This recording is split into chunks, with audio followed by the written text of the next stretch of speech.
What I do, what it does. How y'all doing today?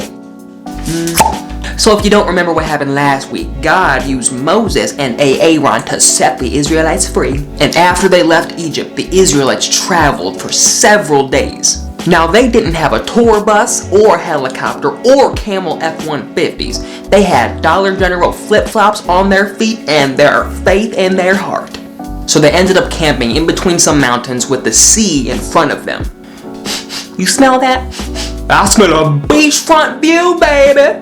And then they waited there for God to lead them on. Now, back in Egypt, Pharaoh changed his mind and he shouted, "What have I done? I want my slaves back. Let's go get them."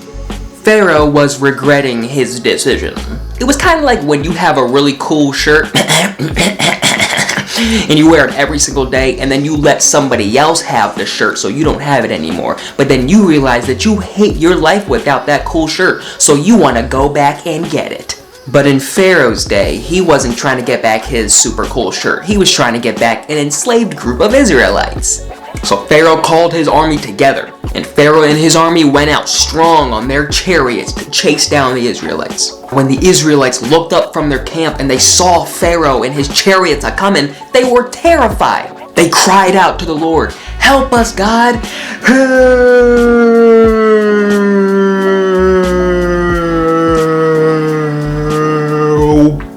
me!" And then they complained to Moses. They were like, "Why did you bring us out here into the desert? We wish we were back in Egypt." Now this is some foreshadowing for how easily rattled the Israelites tend to be. Moses told the people, "Don't be afraid, stand firm. God will help us.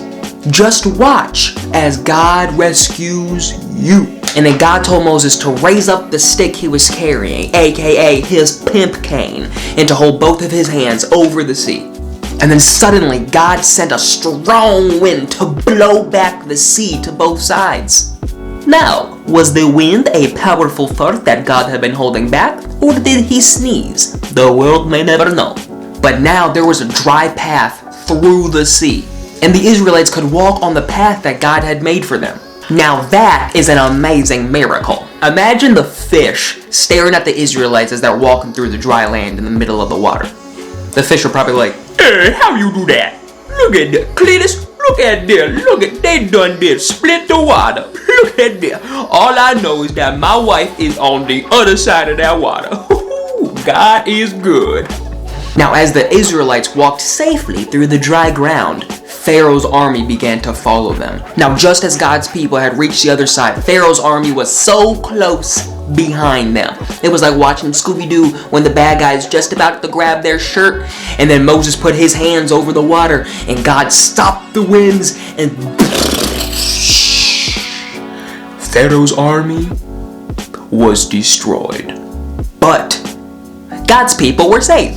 When the Israelites saw how God saved them from the hands of the Egyptians, they trusted God, and then they knew that they could follow Moses as their leader. They were probably coming up to Moses apologizing for what they said earlier. They're probably like, hey Moses, you remember when we said we would rather be back in Egypt? Hey, you know we was just kidding, right? You know, we were just playing! We were playing! We trust that God picked the right leader in you. We never doubted you. By the good, I think that the message of this story is we won't always see how God is going to protect us. Now, we may clearly see the dangerous situation that we find ourselves in, but we may not clearly see how God is going to deliver us. In moments like that, faith is the only way to survive. If we doubt, then we close our hearts to God's endless possibilities. If we trust Him and open our hearts up with faith, then we will be saved.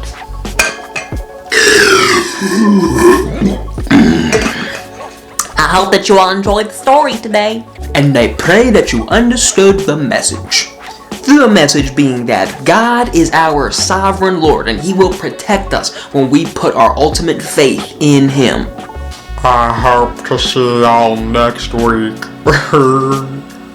God bless you, and I love you.